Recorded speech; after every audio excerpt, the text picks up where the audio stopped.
मार्गो एक नन्ही सी लड़की थी जो एक खूबसूरत झील के किनारे रहती थी। हर सुबह स्कूल जाने से पहले वो झील के किनारे बैठ के अपने सबसे अच्छे दोस्त एक प्यारे से बतख को मिलने जाती, जिसका नाम इसने डकी रखा था। डकी आम बतखों जैसा नहीं था, वो एक नीला सा रिबन अपनी गर्दन में बांधता था जो मार्गो ने इसे तोहफे में दिया था, और चमकदार कंकरियां जमा करना इसका पसंदीदा मशगला था।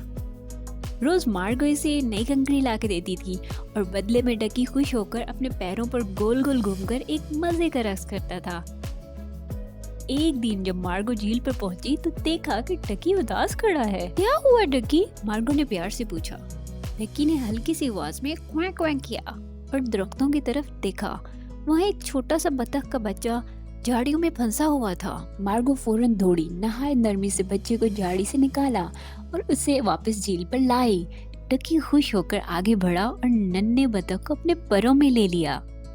इस दिन के बाद मार्गो सिर्फ डकी से मिलने नहीं आती थी, अब इसके पास दो दोस्त थे, और जब सूरज की किरणें झील पर पड़ती तो एक लड़की, एक बतख और एक नन्हा सा बतख, तीनों हंसते खेलते और एक साथ खुशी खुशी वक्त गुजारते।